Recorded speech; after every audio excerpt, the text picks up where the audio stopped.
A very special good evening to all of you.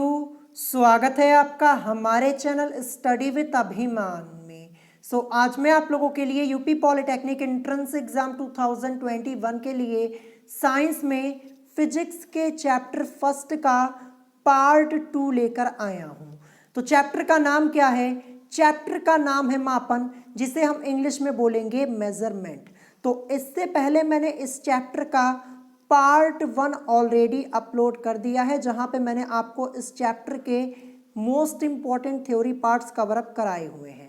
तो अगर अभी तक आप लोगों ने उस वीडियो को नहीं देखा है तो उस वीडियो की लिंक मैंने आप लोगों को डिस्क्रिप्शन में दे दी है, आप वहां से जाकर उस वीडियो को देख सकते हैं। तो चलिए फिर आज की इस वीडियो को स्टार्ट करते हैं। तो आज की इस वीडियो में मैं आपको इस चैप्टर के आगे के कुछ मोस्ट इंपॉर्टेंट थ्योरी पार्ट्स यहाँ पे कवर अप कराने वाला हूँ।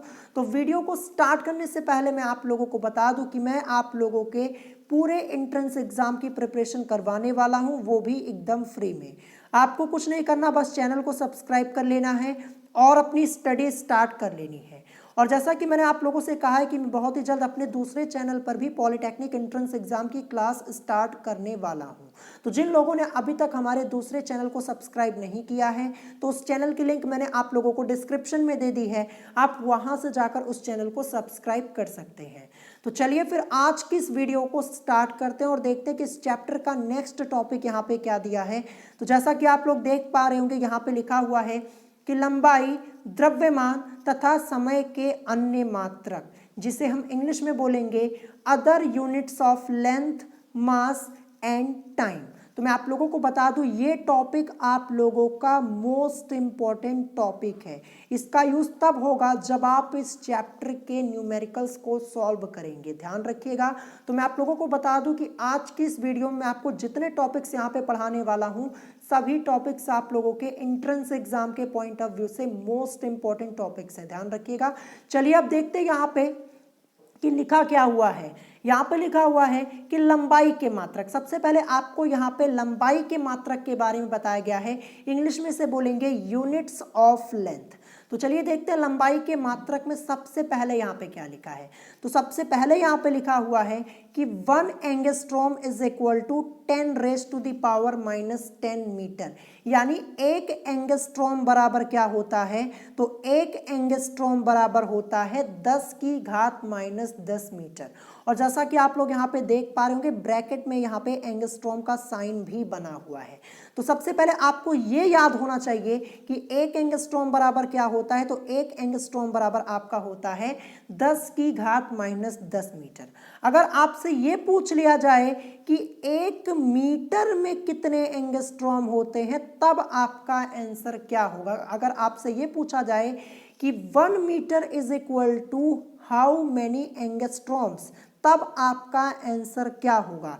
तो 1 मीटर में आपका हो जाएगा 10 की घात 10 एंगस्ट्रॉम, पावर यहाँ पे प्लस हो जाएगी, ध्यान रखिएगा। तो 1 मीटर बराबर आपका क्या हो जाएगा? 10 की घात 10 एंगस्ट्रॉम। ये दोनों रिलेशन आपको याद होने जरूरी हैं। देखिए, सबसे पहले आपको ये पता होना चाहिए कि 1 एंगस्ट्रॉम बराबर आपका क्या होता है? 10 की घात -10 मीटर। फिर अगर आपसे ये पूछा जाए कि 1 मीटर बराबर कितने एंगस्ट्रॉम होता है, तो 1 मीटर बराबर आपका होता है 10 की घात 10 एंगस्ट्रॉम। तो ये दोनों रिलेशन अच्छे से याद कर लीजिएगा। अब चलिए नेक्स्ट देखते हैं यहाँ पे क्या दिया है। तो नेक्स्ट यहाँ पे दिया है 1 micron is equal to 10 raise to the power -6 metre. यानी 1 माइक्रोन बराबर क्या होता है? 10 की घात -6 मीटर होता है। और यहाँ पे माइक्रोन का साइन भी बना हुआ है। तो ये तो आपने पढ़ लिया, लेकिन अगर आपसे ये पूछा जाए कि 1 मीटर में कितने माइक्रोन होते हैं, तब आपका आंसर क्या होगा? अगर आपसे पूछा जाए कि 1 मीटर में कितने माइक्रोन होते हैं, 1 metre is equal to how many microns, तब आपका आंसर क्या होगा? तब आपका आंसर हो जाएगा 10 raise to the power 6 micron. ये आपका यहाँ पे हो जाएगा। तो ध्यान रखिएगा, सबसे पहले आपको ये याद करना है कि 1 माइक्रोन बराबर 10 की घात -6 मीटर होता है। लेकिन अगर आपसे ये पूछा जाए कि 1 मीटर में कितने माइक्रोन होते हैं, यानी 1 मीटर बराबर आपका कितने माइक्रोन होता है, तो 1 मीटर बराबर आपका होता है 10⁻6 माइक्रोन। तो ये दोनों रिलेशन आपको याद होना बहुत ही जरूरी है। अब चलिए नेक्स्ट देखते हैं यहाँ पे क्या दिया। नेक्स्ट यहाँ पे दिया है 1 सेंटीमीटर बराबर 10⁻² मीटर, यानी 1 centimetre is equal to 10⁻² metre ये होता है। तो सबसे पहले आपको ये याद होना चाहिए कि 1 सेंटीमीटर बराबर होता है 10⁻² मीटर। लेकिन अगर आपसे ये पूछ लिया जाए कि 1 मीटर बराबर कितने सेंटीमीटर होता है, तब आपका आंसर क्या होगा, यानी 1 मीटर में कितने सेंटीमीटर होते हैं, तब आप क्या बोलेंगे। तो 1 मीटर बराबर आपका हो जाएगा 10⁻² सेंटीमीटर। पावर आपकी यहाँ पे प्लस में हो जाएगी, ध्यान रखिएगा, क्योंकि आप लोगों ने पढ़ा होगा कि 1 मीटर बराबर क्या होता है। 1 मीटर बराबर 100 सेंटीमीटर होता है, ये आपने पढ़ा है। तो 100 सेंटीमीटर, 100 को हम क्या लिख सकते हैं, 10⁻² ना, 10⁻² का मान 100 होता है, 10⁻² सेंटीमीटर, यानी 1 मीटर बराबर आपका क्या हो जाएगा, 10⁻² सेंटीमीटर हो जाएगा। आई होप आपको ये समझ में आ गया होगा। तो दोनों रिलेशन आपको याद होने जरूरी है, ध्यान रखिएगा, पहला ये और दूसरा मैंने यहाँ पे लिखा हुआ है। अब चलिए नेक्स्ट देखते हैं यहाँ पे क्या दिया है। नेक्स्ट यहाँ पे दिया है 1 मेगामीटर। तो 1 मेगामीटर बराबर क्या होता है, 1 मेगामीटर इज इक्वल टू होता है 10⁻6 मीटर, यानी 1 मेगामीटर बराबर 10⁻6 मीटर होता है। ये आपको ध्यान रखना है। फिर इसके बाद नेक्स्ट यहाँ पे दिया है 1 टेरोमीटर। तो 1 टेरोमीटर इज इक्वल टू क्या होता है, तो 1 टेरोमीटर इज इक्वल टू होता है 10⁻12 मीटर, यानी 1 टेरोमीटर बराबर 10⁻12 मीटर होता है। इसको भी अच्छे से पढ़ लीजिएगा। लेकिन मैं आपको बता दूं, जो स्टार्टिंग के ये तीनों हैं, ये तीनों आपको हर हालत में याद कर लेना है, क्योंकि इनका यूज तब होगा जब आप इस चैप्टर के न्यूमेरिकल्स को सॉल्व करेंगे। और जो ये 2 अदर आपके दिए हैं इसको भी एक बार पढ़ लीजिएगा, लेकिन जो स्टार्टिंग के 3 हैं ये मोस्ट इंपॉर्टेंट है। अब चलिए आगे देखते हैं नेक्स्ट यहाँ पे क्या दिया है। नेक्स्ट आपका यहाँ पे दिया है 1 nanometre is equal to 10⁻⁻9 metre, यानी 1 नैनोमीटर बराबर क्या होता है, 10⁻⁻9 मीटर होता है। देखिए सीधे सीधे आपसे ये क्वेश्चन के रूप में पूछ लिया जाता है कि 1 नैनोमीटर बराबर होता है, तो आपको पता होना चाहिए कि 1 नैनोमीटर बराबर होता है 10⁻⁹ मीटर। देखिए यहाँ पे nm लिखा हुआ है ब्रैकेट में, तो नैनोमीटर यानी इसको हम nm से रिप्रेजेंट करते हैं, n से नैनो और m से मीटर हो जाता है, ध्यान रखिएगा। तो ये तो आपने पढ़ लिया। लेकिन अगर आपसे पूछ लिया जाए, क्या पूछ लिया जाए, अगर आपसे पूछ लिया जाए कि 1 मीटर में कितने नैनोमीटर होते हैं, तब आपका आंसर क्या होगा। अगर आपसे पूछ लिया जाए कि 1 मीटर में कितने नैनोमीटर होते हैं, तो 1 मीटर इज इक्वल टू आपका हो जाएगा 10⁻9 नैनोमीटर। ध्यान रखिएगा, पावर बस आपकी यहाँ पे प्लस हो जाएगी। जैसे यहाँ पे देखिए 1 नैनोमीटर इज इक्वल टू आपका क्या था, 10⁻⁻9 मीटर। पावर आपके यहाँ पे माइनस में थी क्योंकि 1 नैनोमीटर बराबर पूछा जा रहा है यहाँ पे। लेकिन अगर आपसे ये पूछा जाए कि 1 मीटर बराबर कितना नैनोमीटर होता है, तो 1 मीटर बराबर आपका हो जाएगा 10⁻9 नैनोमीटर। पावर यहाँ पे आपकी प्लस हो गई, जैसा कि आप लोग देख पा रहे होंगे। तो ये दोनों रिलेशन आपको याद होने जरूरी है, ध्यान रखिएगा। अब नेक्स्ट यहाँ पे देखते हैं। नेक्स्ट आपका दिया है 1 मिलीमीटर। मिलीमीटर इसको हम mm से रिप्रेजेंट करते हैं, m से मिली फिर m से मीटर। तो 1 मिलीमीटर, यहाँ पे mm लिखा भी हुआ है ब्रैकेट में, आप लोग देख पा रहे होंगे। तो 1 millimetre is equal to 10⁻³ metre, यानी 1 मिलीमीटर बराबर क्या होता है, 10⁻³ मीटर होता है। ये आपको पता होना जरूरी है, ठीक है, ये आपने पढ़ लिया। लेकिन अगर आपसे पूछ लिया जाए, अगर आपसे पूछ लिया जाए कि 1 मीटर में कितने मिलीमीटर होते हैं, क्या पूछ लिया जाए कि 1 मीटर में कितने मिलीमीटर होते हैं, तब आपका आंसर क्या होगा। तो 1 मीटर में आपका कितना मिलीमीटर हो जाएगा, आपका हो जाएगा 10⁻³ यानी 10⁻³ मिलीमीटर हो जाएगा। ठीक है, mm मैं नीचे यहाँ पे mm लिख दे रहा हूँ जैसा कि आप लोग देख पा रहे होंगे। तो देखिए सबसे पहले आपने क्या पढ़ा यहाँ पे कि 1 मिलीमीटर बराबर क्या होता है, 10 की घात -3 मीटर होता है, ये आपने पढ़ लिया। फिर आपसे अगर पूछा जाए कि 1 मीटर में कितने मिलीमीटर होते हैं, यानी 1 मीटर बराबर कितने मिलीमीटर के होता है, तो क्या हो जाएगा 10 की घात 3 मिलीमीटर। यहाँ पे मैंने mm लिखा हुआ है, 1 m मैंने नीचे लिखा हुआ है, आप लोग देख पा रहे होंगे। तो दोनों तरीके से आपको ये याद होना जरूरी है।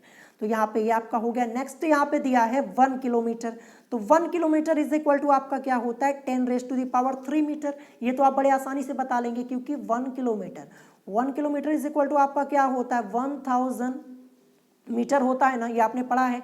1 किलोमीटर बराबर आपका 1000 मीटर, 1 किलोमीटर में 1000 मीटर होते हैं, ये आपने पढ़ा है। अब 1000 को हम क्या लिख सकते हैं 10 की घात 3 ना 10⁻³ और मीटर तो आपका रहेगा ही। देखिए 10 की घात 3 का मान ही तो 1000 होता है, तो इसीलिए यहाँ पे देखिए 1 किलोमीटर बराबर 10 की घात 3 मीटर आपका यहाँ पे लिखा हुआ है, ये आपका हो जाएगा। फिर इसके बाद नेक्स्ट यहाँ पे दिया है 1 गीगामीटर, यानी 1 गीगामीटर इज इक्वल टू कितना होता है 10⁻৯ मीटर होता है, यानी 1 गीगामीटर बराबर 10 की घात 9 मीटर होता है, ये ध्यान रखिएगा। फिर इसके बाद यहाँ पे लास्ट में देखिए, लास्ट में आपका जो दिया है ये मोस्ट इंपॉर्टेंट है। क्या लिखा है कि 1 प्रकाश वर्ष बराबर, तो 1 प्रकाश वर्ष बराबर आपका क्या होता है 9.46 इंटू 10⁻15 मीटर होता है।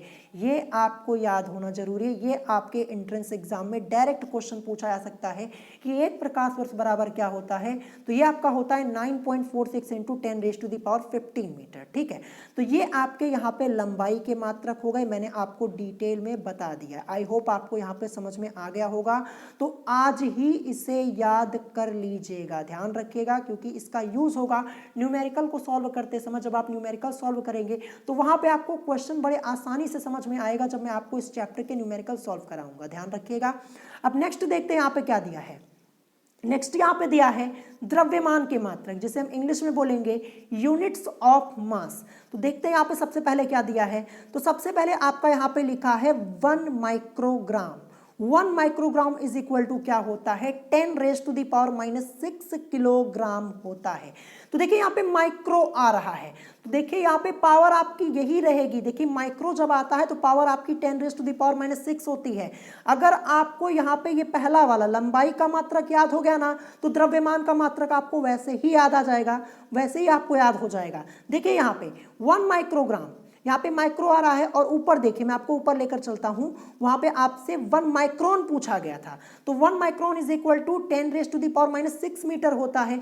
पावर यहाँ पे 10 की घात कितनी है -6 है ना, और यहाँ पे देखिए यहाँ भी 1 माइक्रो आया है ना, तो पावर आपकी यहाँ पे यही रहेगी, लेकिन जो यूनिट है यूनिट आपकी चेंज हो जाएगी, क्योंकि देखिए द्रव्यमान का मात्रक किलोग्राम होता है। तो यहाँ पे 1 माइक्रो के बाद ग्राम भी आपका लिखा हुआ है, और ऊपर आपका केवल माइक्रोन था। तो देखिए 1 microgram is equal to 10⁻⁻6, power आपकी वही रहेगी जो ऊपर थी, लेकिन यहाँ पे यूनिट चेंज हो जाएगी, यहाँ पे किलोग्राम आ जाएगा। ठीक है, क्योंकि द्रव्यमान के मात्रक हम यहाँ पे पढ़ रहे हैं। तो अगर आपको ऊपर वाला याद हो गया तो नीचे वाला आपको वैसे ही याद हो जाएगा। अब नेक्स्ट यहाँ पे देखिए, नेक्स्ट आपका दिया है 1 मिलीग्राम। तो 1 मिलीग्राम इज इक्वल टू क्या हो जाएगा 1 milligram is equal to 10⁻⁻³ kilogram, यानी 1 मिलीग्राम बराबर 10 की घात -3 किलोग्राम आपका होगा। अब मैं आपको ऊपर लेकर चलता हूं, अभी मैंने आपको क्या पढ़ाया था, ऊपर देखिए, ये देखिए 1 मिलीमीटर पढ़ाया था। तो देखिए यहाँ पे 1 मिली के बाद आपका मीटर आया था, और नीचे देखिए यहाँ पे 1 मिली और उसके बाद यहाँ पे ग्राम आया हुआ है। तो देखिए मिली जब आपका आएगा, ये आपको लिखा हुआ मिलेगा, मिली आपको लिखा हुआ मिलेगा, तो पावर आपकी क्या रहेगी, पावर आपकी 10⁻⁻³ रहेगी, ध्यान रखिएगा। और जो यहाँ पे आपकी यूनिट्स हैं वही चेंज होंगी बस। अब देखिए जैसे यहाँ पे मिलीमीटर में था तो आपका यहाँ पे मीटर में आया है, और यहाँ पे मिलीग्राम में है तो ये आपका किलोग्राम में आया है, जैसा कि आप लोग देख पा रहे होंगे, क्योंकि द्रव्यमान का मात्रक किलोग्राम होता है, और ऊपर लंबाई के मात्रक हम लोग पढ़े तो यहाँ पे मीटर में तो आएगा ही आएगा। ये आपका हो गया। तो देखिए पावर आपकी वही है 10⁻⁻³ है, बस यूनिट यहाँ पे चेंज हो गई, और ऊपर भी आपकी वही पावर थी, यहाँ पे मीटर था, यूनिट यहाँ पे मीटर थी, यहाँ पे किलोग्राम हो गई। तो अगर आपको ऊपर वाला याद है तो नीचे वाला वैसे ही याद हो जाएगा। अब नेक्स्ट यहाँ पे देखिए आपका दिया है 1 ग्राम, यानी 1 ग्राम इज इक्वल टू आपका क्या हो जाएगा 10 की घात -3 किलोग्राम, ये आपका यहाँ पे हो जाएगा। 1 gram is equal to 10 raise to the power -3 kilogram, ये आपका हो जाएगा। फिर इसके बाद आपका दिया है 1 कुंटल, तो 1 कुंटल इज इक्वल टू आपका क्या होता है 10 raise to the power 2 kilogram, ये आपका होता है, ये आपको याद करना होगा। फिर नेक्स्ट आपका लास्ट में यहाँ पे दिया है 1 मीट्रिक टन, तो 1 metric ton is equal to क्या होता है 10 raise to the power 3 kilogram आपका होता है। ठीक है, यहाँ पे लिखा हुआ है जैसा कि आप लोग देख पा रहे होंगे क्या है 10 raise to the power 3 kilogram, ये आपका यहाँ पे लिखा हुआ है। तो 1 metric ton is equal to आपका क्या हो जाएगा 10 raise to the power 3 kilogram. I hope आपको ये समझ में आ गया होगा। तो देखिए द्रव्यमान के मात्रक आपको इतना यहाँ पे पढ़ना है, खासकर आपको ये 3, ये स्टार्टिंग के जो 3 है ये आपको अच्छे से याद कर लेने, इसका यूज आप करेंगे जब आप इस चैप्टर के न्यूमेरिकल्स को सॉल्व करेंगे, ध्यान रखिएगा।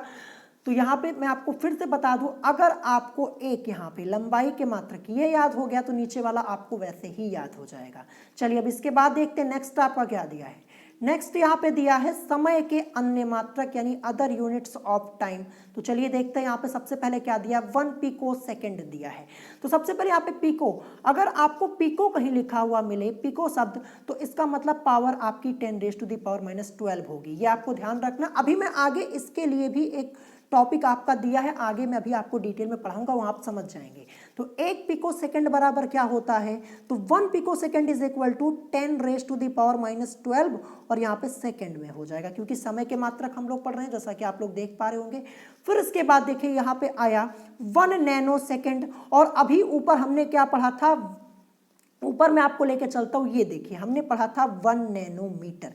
तो देखिए नैनो शब्द आया है, अगर नैनो शब्द आया है, देखिए यहाँ पे नैनो सेकंड है और ऊपर मीटर था, नैनो जब आता है तो पावर आपकी 10 raise to the power -9 same रहेगी।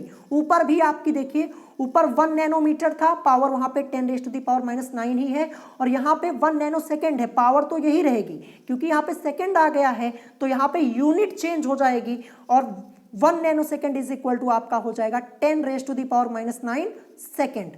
पावर यही वही आपकी है जो पहले थी ऊपर, बस सेकंड यहाँ पे यूनिट चेंज हो गई। मैं आपको दिखाता हूँ, ये देखिए यहाँ पे देखिए 1 नैनोमीटर इज इक्वल टू आपका 10 raise to the power -9 metre था। यहाँ पे देखिए यहाँ पे मीटर में था, यूनिट यहाँ पे मीटर है, और यहाँ पे पावर आपकी 10 रेज़ टू द पावर -9 है, और यहाँ भी देखिए 1 नैनो सेकेंड है, पावर आपकी वही है लेकिन यूनिट यहाँ पे चेंज हो गई, सेकेंड हो गया, ध्यान रखिएगा।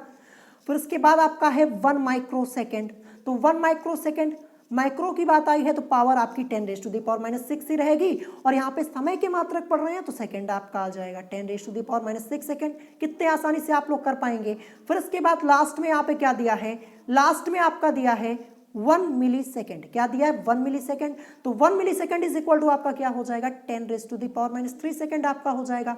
बड़े आसानी से आप कर पाएंगे। देखिए यहाँ पे मिली आया है ना, अभी ऊपर ही मैंने आपको बताया था, पावर आपकी 10 रेज़ टू द पावर -3 रहेगी, और सेकेंड तो यहाँ पे रहेगा क्योंकि समय के मात्रक पढ़ रहे हैं। तो ये आपका यहाँ पे समय के अन्य मात्रक हो गए। आई होप आपको यहाँ पे समझ में आ गया होगा।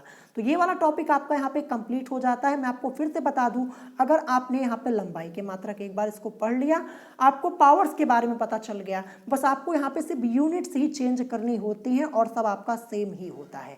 तो ये तीनों टॉपिक अच्छे से आज के आज इसको तैयार कर लीजिएगा, इसको याद कर लीजिएगा। अब चलिए नेक्स्ट टॉपिक यहाँ पे देखते क्या दिया है। नेक्स्ट टॉपिक आपका दिया है माध्य सौर दिवस, ये आपका टॉपिक दिया गया, ये भी आपका मोस्ट इंपॉर्टेंट है, यहाँ से भी आपके एंट्रेंस एग्जाम में क्वेश्चंस पूछे जा सकते हैं, ध्यान रखिएगा। माध्य सौर दिवस लिखा है, तो सबसे पहले मैं आपको यहाँ पे सौर दिवस के बारे में बता देता हूँ। अभी आप माध्य पे ध्यान मत दीजिए, केवल आप सौर दिवस पे ध्यान दीजिए। आखिर सौर दिवस ये क्या होता है, तो इसको बहुत ही ध्यान से समझिएगा। आखिर सौर दिवस होता क्या है, तो जब सूर्य को गतिहीन मानकर पृथ्वी द्वारा उसके परिक्रमण की गणना दिवसों के रूप में की जाती है, तब हमें सौर दिवस ज्ञात होता है। ध्यान रखिएगा, एक बार मैं फिर से आपको मैं रिपीट करके बता देता हूं। जब सूर्य को गतिहीन मानकर पृथ्वी द्वारा, ठीक है, पृथ्वी द्वारा उसके परिक्रमण की गणना दिवसों के रूप में की जाती है, तब हमें सौर दिवस ज्ञात होता है। और इसकी अवधि पूर्णता कितनी होती है, 24 घंटे। सौर दिवस इसकी अवधि 24 घंटे होती है, ध्यान रखिएगा, ठीक है। ये आपको ध्यान रखना है। तो यहाँ पे मैंने आपको सौर दिवस के बारे में बता दिया। अब हम देखेंगे आखिर माध्य सौर दिवस क्या होता है। तो यहाँ पे लिखा हुआ है कि एक वर्ष के सभी सौर दिवसों के औसत को यानी एवरेज को माध्य सौर दिवस कहते हैं। एक माध्य सौर दिवस 86,400 सेकेंड के बराबर होता है। मोस्ट इंपॉर्टेंट, यहीं से आपसे क्वेश्चन पूछा जाएगा। अगर आपसे पूछ लिया जाए कि एक माध्य सौर दिवस बराबर होता है, तब आपका आंसर क्या होगा? एक माध्य सौर दिवस बराबर 86,400 सेकेंड होता है, क्योंकि यहाँ पे लिखा है ना कि एक माध्य सौर दिवस 86,400 सेकेंड के बराबर होता है, अर्थात एक सेकेंड बराबर यानी एक सेकेंड बराबर आपका 1 में 86,400 माध्य सौर दिवस। ये भी रिलेशन आपको याद होना जरूरी है, ध्यान रखिएगा। अभी ऊपर मैंने आपको सौर दिवस के बारे में बताया था। क्या बताया था सौर दिवस के बारे में? मैंने आपको बताया था कि जब सूर्य को गतिहीन मानकर पृथ्वी द्वारा उसके परिक्रमण की गणना दिवसों के रूप में की जाती है, तब हमें सौर दिवस ज्ञात होता है और इसकी अवधि कितनी होती है? 24 घंटे होती है, ठीक है। और अगर आप 24 घंटे को सेकंड में चेंज करेंगे तो आपको क्या मिलेगा? 86,400 सेकंड ही मिलेगा। आप चेक कर सकते हैं, ठीक है। जब आप 24 घंटे को सेकंड में चेंज करेंगे तो आपको यही मिलेगा, ध्यान रखिएगा। तो ये आपका यहाँ पे हो गया माध्य सौर दिवस। तो आपको देखिए सबसे पहले ये पता होना चाहिए कि एक माध्य सौर दिवस 86,400 सेकंड के बराबर होता है, ये आपको यहाँ पे याद करना है। और फिर एक सेकंड बराबर 1 में 86,400 माध्य सौर दिवस, ये आपको याद होना चाहिए। बस यही 2 क्वेश्चन यहाँ पे बन सकते हैं, इससे ज़्यादा यहाँ से कुछ नहीं पूछा जाएगा। अब चलिए इसके बाद देखते हैं आज का लास्ट टॉपिक। तो आज का लास्ट टॉपिक हमारा क्या दिया? यहाँ पे लिखा है कि 10 की घातों के पूर्व लग्न। तो देखिए ये जो आपका टॉपिक है ये आपका रिलेटेड है जो अभी मैंने सबसे पहला टॉपिक आपको यहाँ पे पढ़ाया था, लंबाई, द्रव्यमान तथा समय के अन्य मात्रक। इसको याद करने के लिए यहाँ पे एक टेबल आपकी बताई गई है। अभी ऊपर भी मैंने आपको बताया था कि अभी नीचे आपका एक टॉपिक आएगा। तो देखिए ये 10 की घातों के पूर्व लग्न, जिसे हम इंग्लिश में बोलेंगे प्रीफिक्सेस ऑफ पावर ऑफ 10। तो यहाँ पे लिखा है कि SI मात्रकों के पूर्व विभिन्न पूर्व लग्न लगाकर छोटे या बड़े मात्रक आसानी से प्राप्त किए जा सकते हैं। नीचे सारणी में 10 की घातों में प्रयुक्त पूर्व लग्न दिए गए हैं, यानी प्रीफिक्सेस आपको यहाँ पे बताए गए। चलिए मैं आपको डिटेल में समझाता हूँ। तो देखिए यहाँ पे एक तरफ आपका लिखा है 10 का घातांक, फिर यहाँ पे पूर्व लग्न यानी प्रीफिक्स, फिर यहाँ पे संकेत दिया हुआ है। तो देखिए यहाँ पे सबसे पहले आपका क्या लिखा है? सबसे पहले डेसी। तो अगर आपको कहीं डेसी लिखा हुआ मिले, ठीक है, डेसी लिखा हुआ मिले तो इसका मतलब क्या हो जाएगा? 10 की घात क्या होगी? 10 की घात -1 होगी, 10⁻⁻1 होगी। और डेसी को हम डी से रिप्रेजेंट करते हैं। तो यही यहाँ पे देखिए लिखा है ना कि देखिए अगर पावर क्या हो? 10⁻⁻1 हो, ठीक है। यहाँ पे जैसा कि आप लोग देख पा रहे हैं, इसका मतलब क्या हो जाएगा? डेसी है। अगर आपको डेसी लिखा हुआ मिले, पावर क्या होगी? 10⁻⁻1। और संकेत किससे रिप्रेजेंट करेंगे? डी से। फिर उसके बाद आपका यहाँ पे सेंटी लिखा हुआ है। तो अगर आपको सेंटी लिखा हुआ मिले, क्या सेंटी लिखा हुआ मिले, तो पावर क्या होगी? 10⁻⁻2। और सी से रिप्रेजेंट करेंगे। चलिए मैं आपको ऊपर दिखाता हूँ, हमारा सेंटी आया हुआ था। देखिए ये देखिए यहाँ पे आया ना कि 1 सेंटीमीटर। तो यहाँ पे आपको सेंटी शब्द को पकड़ना है। अगर आपको सेंटी लिखा हुआ मिले, इसका मतलब पावर क्या होगी? 10 की घात -2 होगी। ये हो गया ना, 10 की घात -2 होगी। अब सेंटी के आगे क्या लिखा हुआ? यहाँ पे मीटर था, तो यहाँ पे देखिए सेंटीमीटर था। पावर आपकी यहाँ पे 10⁻⁻2 हो गई और मीटर में आपका आ गया था, ठीक है। ध्यान रखिएगा यहाँ पे सेंटी के आगे कुछ भी लिखा हुआ मिल सकता है। यहाँ पे जैसे मीटर लिखा हुआ, बस आपको सेंटी पे ध्यान देना है कि हाँ अगर सेंटी है तो पावर क्या होगी? 10⁻⁻2 होगी। तो यहाँ पे ये मैंने आपको समझा दिया। अब देखिए इसके बाद मिली, मिली दिया है। अगर आपको मिली लिखा हुआ मिले, ये प्रीफिक्स आपको लिखा हुआ मिले मिली, तो आप पावर क्या लगाएंगे? पावर आप लगाएंगे 10⁻⁻3। क्या लगाएंगे? 10⁻⁻3। और मिली को हम m से रिप्रेजेंट करेंगे। अब देखिए मिली के आगे आपका मीटर लिखा हुआ मिल सकता है, ग्राम लिखा हुआ मिल सकता है, वो तो यूनिट के ऊपर डिपेंड करता है आगे यहाँ पे लिखा क्या हुआ है, लेकिन मिली है तो पावर तो आपका यहाँ पे यही आएगा 10⁻³ आई होप आपको ये समझ में आ गया होगा। फिर इसके बाद आपका यहाँ पे दिया है माइक्रो, क्या दिया है माइक्रो, तो अभी ऊपर ही मैंने आपको बताया अगर माइक्रो लिखा हुआ मिले तो पावर आपकी 10⁻⁻6 आती है। तो यहाँ पे देखिए ये है और ये आपका साइन भी यहाँ पे बना हुआ है। तो ये देखिए ये टेबल है ना, आप इसकी हेल्प से आसानी से याद कर सकते हैं सभी चीज़ें जो अभी ऊपर मैंने आपको पढ़ाए, लंबाई के, मात्रक, समय के, वो सब बड़े आसानी से आप याद कर पाएंगे। फिर उसके बाद आपका यहाँ पे नैनो लिखा हुआ है, अगर आपको नैनो लिखा हुआ मिले इसका मतलब पावर क्या होगी 10 की -9, 10⁻⁻9 होगी और n से हम रिप्रेजेंट करेंगे। अब नैनो के आगे क्या लिखा है, मीटर लिखा है, सेकंड लिखा हुआ है, वो यहाँ पे पूछने पर डिपेंड करता है कि क्वेश्चन आपसे कैसे पूछा जा रहा है, नैनोमीटर में है, नैनो सेकंड में है। बस आपको ये ध्यान रखना अगर नैनो लिखा है तो पावर तो आपकी ये 10⁻⁻9 रहेगी, अभी ऊपर मैंने आपको दिखाया भी था, ठीक है। तो ये आपको ध्यान रखना है। फिर उसके बाद यहाँ पे पीको, अगर आपको पीको लिखा हुआ मिले तो पीको पावर आपकी हो जाएगी 10 की क्या -12 हो जाएगी, 10⁻⁻12 ये पावर हो जाएगी और पी से इसको हम रिप्रेजेंट करते हैं, ये आपका हो गया। फिर आपका यहाँ पे दिया है फेम्टो, अगर आपको फेम्टो लिखा हुआ मिले तो पावर 10 की घात -15 यानी 10⁻⁻15 और एफ से इसको हम रिप्रेजेंट करते हैं। तो फेम्टो ये आपसे नहीं पूछा जाएगा, ठीक है, फेम्टो ये आपसे नहीं पूछा जाएगा, लेकिन एक बार देख लीजिएगा, पढ़ लीजिएगा। फिर उसके बाद आपका यहाँ पे दिया है एटो, क्या दिया एटो, अगर आपको एटो लिखा हुआ मिले तो 10 की घात यहाँ पे -18 होगी और ए से हम इसको रिप्रेजेंट करेंगे, ठीक है। तो ये दोनों उतने इंपॉर्टेंट नहीं है, लेकिन जो स्टार्टिंग का मैंने आपको बताया 10 की घात -1 से लेके 12 तक, ये आपका इंपॉर्टेंट है, ये आपके यूज़ का है, इसका यूज़ आप करेंगे तब जब आप इस चैप्टर के न्यूमेरिकल्स को सॉल्व करेंगे। क्योंकि देखिए अगर आपसे पूछ लिया जाए कोई भी जैसे क्वेश्चन आपसे पूछा है, आपको पता होना चाहिए ना, ठीक है। अगर 1 माइक्रोन बराबर आपसे पूछ लिया जाए, ठीक है, आपको पता होना चाहिए, 1 माइक्रोमीटर बराबर आपसे पूछा जाए, आपको पता होना चाहिए ना। तो ये सब चीज़ें आपको याद होंगी, कैसे याद होंगी, अगर आपको ये टेबल पता है तो बड़े आसानी से आप बता पाएंगे, ठीक है। आई होप आपको ये टॉपिक अच्छे से यहाँ पे समझ में आ रहा है। अब इसके बाद देखते हैं आगे आपका क्या दिया है। तो नेक्स्ट यहाँ पे आपका दिया, देखिए यहाँ तक हमने देखा। अब इसके बाद देखिए 10 का घातांक, पूर्व लग्न यानी प्रीफिक्स और संकेत। अब यहाँ पे देखिए एक्सा दिया हुआ है, अगर आपको एक्सा लिखा हुआ मिले तो पावर आपकी 10⁻18 होगी, वो भी प्लस में, ध्यान रखिएगा, और ई से रिप्रेजेंट करते हैं तो एक्सा इसका काम आपको नहीं लगेगा। इसके बाद पीटा यहाँ पे दिया है, अगर पीटा लिखा हुआ मिले तो पावर क्या होगी 10⁻15 और पी से रिप्रेजेंट करेंगे। अगर आपको टेरा लिखा हुआ मिले, देखिए ये यहाँ पे टेरा लिखा हुआ है, तो आपको टेरा लिखा हुआ मिले तो पावर आपकी 10⁻12 होगी और टी से रिप्रेजेंट करेंगे। तो देखिए टेरा मैं आपको दिखाता हूँ ऊपर ले चल के, आपका आया हुआ था, ये देखिए यहाँ पे टेरोमीटर लिखा हुआ है ना, तो यही पे आपका टेरा है ना, टेरा ये शब्द आपका आ रहा है ना, यहाँ पे टेरो लिखा हुआ है मतलब टेरा आपका यहाँ पे आ रहा है। तो पावर देखिए यहाँ पे 10⁻12 ही है। अब मीटर में है तो इसलिए यहाँ पे मीटर में हो गया। अब मीटर के आगे यहाँ पे टेरो के आगे कुछ भी लिखा हुआ मिल सकता है आपको, तो यही आपका हो जाएगा। देखिए तो यहाँ पे देखिए आपका टेरा लिखा हुआ मिलेगा तो पावर आपकी 10⁻12 होगी और टी से रिप्रेजेंट करेंगे। फिर अगर आपको गीगा लिखा हुआ मिले, गीगा, तो पावर क्या होगी 10⁻9 होगी और जी से रिप्रेजेंट करेंगे। अगर आपको मेगा लिखा हुआ मिले तो मेगा है तो इसका मतलब पावर क्या होगी 10⁻6 और एम से रिप्रेजेंट करेंगे।